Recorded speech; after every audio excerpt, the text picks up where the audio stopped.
Hello everyone, welcome to my new video on stock market where I'm going to analyze IDFC First Bank stock. So first I will discuss about how IDFC First makes money, and also I will discuss about V. Vaidyanathan, Managing Director and CEO of this company. Then I will discuss about the financial numbers for IDFC First Bank, and at last I will discuss about my views on this stock. So do keep watching this video till the end. And also do not forget to subscribe to my channel and keep supporting me.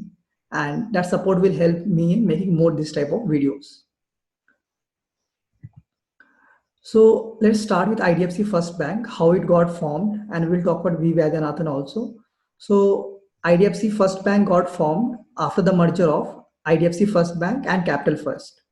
So IDFC First Bank was before it was there, but then merger happened with Capital First, and then we got IDFC First Bank. Initially, it was just IDFC Bank.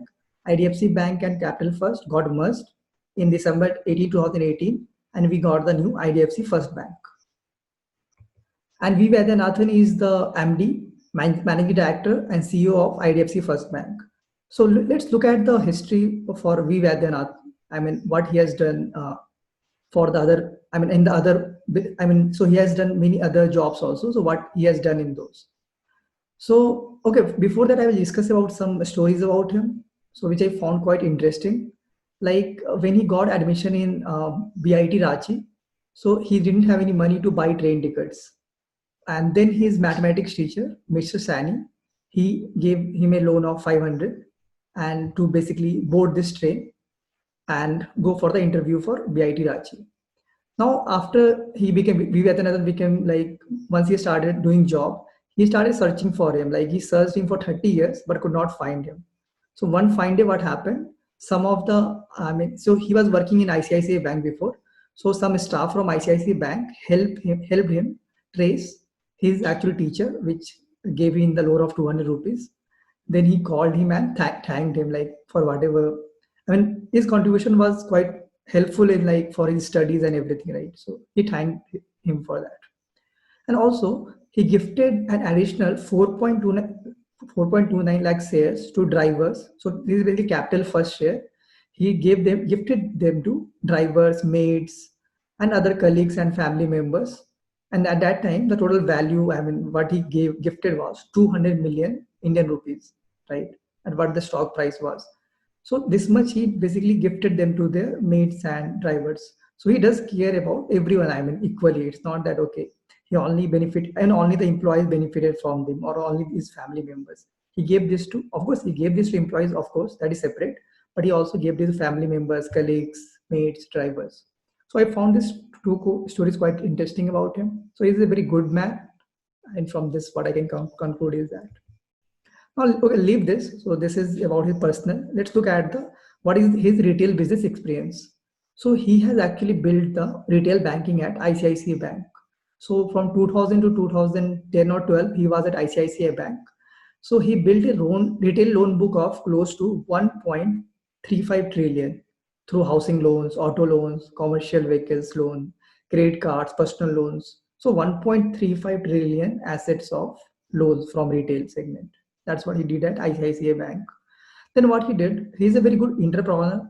So what he did, he left ICICI Bank, and then what he did, he acquired some stake in and some existing NBFC, and he founded the Capital First in 2012. Now he transformed this NBFC, for which 90% of the loan book was wholesale book. He transformed this to a retail finance institution, which has 85% of the business was migrated to the retail from 90% business, wholesale business. Now 85% retail business. Like he did this transformation at the Capital First, and that's what you can see the market cap. So market cap of Capital First rose from close to 8 billion in 2012 to 60 billion in 2018. That's quite good return for the shareholders, and also the NPA also got reduced. The question is that if he can do the same at ICICI Bank and at Capital First, why cannot he do the same at the IDFC First Bank? Actually, that's what is their strategy. If you see for the new bank, IDFC First Bank, we plan to implement the erstwhile Capital First tried and tested model of financing small entrepreneurs and consumers. So basically, Capital First was growing at 29% CAGR per annum and 5-year profit CAGR of 55%. I mean, revenue of 29% growth and 55% growth of profits. Now they're trying to replicate same. So that was the NBFC. They are trying to replicate the same on a banking network. So let's look into how they make money. So of course they provide this type of loans. It's a bank. So for banking, of course, providing loan is their main business. So of course they provide different types of loan: two-wheeler loan, home loans, consumer durable loans, business loans, commercial vehicles loan, and many other like loan against property. So these are the loans they provide. So these are retail loans. They also provide loans to like big corporates. I mean, customer. They have very big corporate customers also to whom they provide loans. Now you see how they get the money. So for money, what they do is they get back from from you also, right? From you and me. So when we open an account in IDFC First Bank, and when we do a fixed deposit or when we open a savings account, so we are keeping some money in the bank. Now that money the bank can use to basically provide loan to other consumers. So that's how banks actually make money. So you understand how big banks make money. They get the money from us. Like we have fixed deposits and savings deposits in that bank, IDFC First Bank.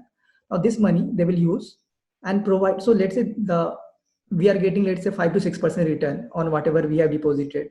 Now they will give the loan to other consumers at maybe 10 to 12%, and the difference here is their profits actually. Now they also have like wealth management services, investment, insurance distribution. From these also they get good fees and commissions. They also have debit card and credit cards. So through this they get good fees and commission. But this is not their main business. Their main business is of course providing loans. So let's now look at some numbers like retail. Now you understood the business. What I mean, of course, bank. This is the banking business. So now let's look at how the change has been happening over years. Like once the merger happened in 2018. So if you see retail loans as percentage of total loans, it has improved a lot. So initially in March 18, like the wholesale funded assets was close to 90% of their loan book. I mean, these are mostly the corporate loan book. I mean, the loans that they have given to corporate. So normally these corporate loans are quite risky because big companies, I mean, when they default huge amount of money because the loan given to corporate is close to maybe 1,000 crores, 500 crores, 5,000 crores, right? But to retail consumers, you do not give that much loans, right? Normal retail consumer will take at max 1 crore or 2 crores of loan, right? Even if they default, the effect of the default on overall loan book is still less than the corporate loan book default. Now in March 20, if you see, 54% of their, I mean, assets is like from the retail, I mean, retail loans, and 46% is from the wholesale book. Still, they are trying to decrease this over long term. Now let's look at the how much basically assets they have created, like the retail assets. So the graph is from the Capital First itself, because Capital First also had some assets, right? They also had given some loan. That loan got merged into the Capital First loan book now. So now if you see, the growth has been quite good. If you see, so Capital First with 771 and now it's 57,000 crores. And IDFC First Bank December 18, both the loan book got merged. So it was close to 36,000 crores. So this is just the retail loan book. And then if you see, now it's close to 57,000 crores. And there, if you see, the loan book at Capital First was growing at CAGR of 96% for 8 years and 35% over 5 years. That's quite huge growth, right? And they're aiming that for IDFC First Bank, this would be close to around 25% growth in retail loan book year by year. Let's see the loan assets breakup. So if you see this is the loans. So loans are basically the assets for a bank. So if you see the housing loans, that is mortgage loans. So it's growing 42% and 20,000 crores of loan here. Consumer loans are getting 20,000 crores. MSME loans 10,000 crores and rural microfinance 6,000 crores. And total retail funded assets is 57,000 crores. Now see other one, that is wholesale book from corporates and emerging large corporates, financial institutional group. So these are also close to 39,000 crores. But you see the numbers here.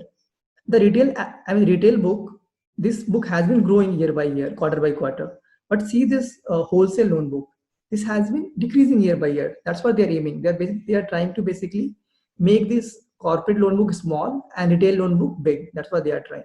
So I will talk about that at the last. So net interest margin is actually the margins that a banks make. So I told you how banks earn money. They get the money from us. Not only from us they get, they also sorry, they also raise a lot of money from other their promoters and other financial groups. They sell their equity, their shares, and they get money from them also. And if you see the net interest margin, it's close to 4.24% now. And in quarter to F19, FY19, it was just 1.56%. Post merger, it was just 2.89%. So their margins, net interest margin, has been increasing and is close to 4.24%. It's quite good. Then gross and net NPA, if you see. So NPA, if you, NPA is like bad loans. So the loans that they will not get back. And as percent of the loan book, if you see, net NPA is quite okay. 1.1% is mostly considered very good. If you have 1% of net NPA, and it has been close to 1% for this. And in March 20, it was just 0.94%, and it's still decreasing. So that's quite stable. That's okay, good. So apart from NPA, they have also made a lot of provisions already. So they have like infrastructure loans. So IDFC First Bank before merger, and that was not IDFC First Bank. IDFC First Bank, that was there before merger. It has also given huge loans to infrastructure companies. And they think that these loans are stressed and may default in the future. That's why they have taken a lot of provisions here. So like you see for mini project, in some cases they have taken 100% if provisions, some case 75, 53%. So they have taken a very good amount of exposure on big loans. So many of them are small. So if you see 168 crore loans, here they have taken 55% or already provision they have taken. And if you see here 596 crores loan, 75% they have taken. I think this large housing company is DHFL Finance, I think that's the company. And also Idea also they have given, so this is infrastructure, but they have also given loan to Idea, and they have taken provisions on that also. A CASA ratio is very important because, as I told you, CASA ratio means that the deposits that they are getting from us, that is, they're basically CASA deposits. Savings, basically deposits through the savings account, basically certificate of deposits plus term deposits, like normally fixed deposits and savings account that they are getting from us. So that means a lot of customers have been opening account with HDFC Bank.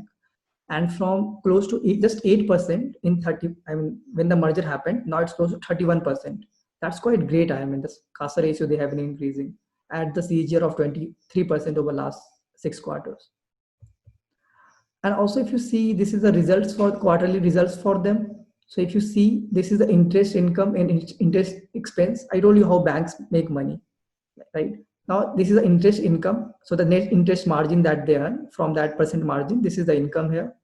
Then the interest expense, because they also have to pay back to us, right? To us, to others also, from which they have taken money, right? So they have taken money from us through fixed deposits. They have to pay back also, right? So this is expense for them. Now this is the net interest income for them. Now also they charge some fee on your banking account, credit card, and they also provide, like maybe provide you with insurance and everything. On that they will earn some commission and everything. So on this is the income from those segments. Then operating expense will also be there because they have to pay their employees. They have to start new ATMs, new bank branches. So these are the operating expense. So here also it's there. And if you see the profit before actually tax, if you see pre-provisioning operating profit. So I told you, they have done a lot of provisions, right? Now let's see the profit before doing these provisions. So the profits have been good. For this, in this quarter, it was close to 800 crores, but then they have to do provisions of 679 crores. That's why the overall profit before tax was only 107. In last 3 to 4 quarters, it has been negative because of very high provision that they have taken. In the long term, it is quite good. Now it's showing loss, but in the long term, at least you will not see, like if they default in case, they have already taken the provision. So it will not matter for them. So if you see these numbers has been increasing. Some of the numbers has been increasing a lot. Even profits have been increasing a lot. So that's quite good here. Shareholding pattern, if you see, IDFC Financial IDFC is also a stock listed company. It's their actually promoters. They hold 40% in IDFC First Bank. Then Warburg Pincus also holds around 10% in this. President of India holds 5%, and there are many others also here. If you see mutual funds and insurance and banks, they hold 4%. Foreign institutions around 23%, and public, of course, 24%. So these are the shareholdings. And also recently they raised 2000 crores from like a lot of other good investors, right? So if you see the names here from which they are raising 2000 crores of, I told you, right, what did banks also raise money from other financial institutions or their promoters. They provide their shares to them and they get the money in back from them, and from this money of course they can provide loans to other. So if you see who all is participating in this, so ICICI Prudential Life Insurance, HDFC Life Insurance, Bajaj Allianz Life Insurance, of course Warburg Pincus Group entity, and its promoter IDFC Financial. So that means all these companies have very good faith in IDFC First Bank, right? Because they are very easily able to raise money from the market in this tough time of COVID-19. So this company, all these HDFC, ICICI, right? They are very good companies. They have good faith in this company. That's why they are subscribing to their fundraising. Now let's look at this is the strategy that is decided when the merger happened, and they have been walking the talk. Now, if you see the numbers, they have done a lot of things in this. So this was for the next 5 years. This plan was laid for 5 years. Still, it's 2 years, but they have walked their talk, whatever they have told. So if you see the first one is the growth of assets, like they want to go to like 1 lakh crore of retail assets. It's already 50 lakh crores if you see, right? I think in the next 2-3 years, they may be able to. Then of course they want to try the infrastructure loan they have, still it's there. They want to go that to zero, right? Because they think that it's quite risky. I mean, they do not want to enter those. And also they want to reduce the total wholesale loan assets from close to 56 to 40,000 crores. And already if you see the numbers, already it has reduced a lot, I mean the wholesale loan book, right? And the aim is to basically reduce more, but still they will have a diversification of both retail and wholesale, just that the wholesale percentage will be less in the overall loan book. And they do a diversification of assets. Now they want the retail composition, like retail loan book composition, from 34%, they want it to 70%. Right now, I told you it's already 53%. So retail loan book is already 53%. They want it to go to 70% in next 5 years, and a target 80% thereafter, right? I mean, if they do this, I mean, it will make a lot of profit in the future. Now, of course, they are also looking at the gross yield expanding the margin. They are trying to enter housing loan and other segments, and they want to increase the margins. CASA growth they have talked about here. It was 8.68%, and they wanted to reach 30% in next 5 years. Already they have reached 30%, right? In next just 2 years they have reached. I think now their target should be for 50%, I think, within the next 5 years.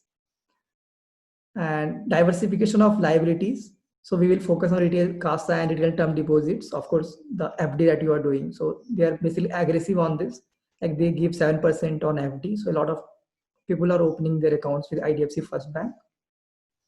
And they want that the retail, these fixed deposits should increase, like it was just 8% in 2018. This should increase to 50% in next 5 years, right? And there after this, 75% after this, right? So that's quite great. I mean, if they get most of their money from retail consumers, then it's, I mean, they get it at a very cheap interest rate of 6-7%.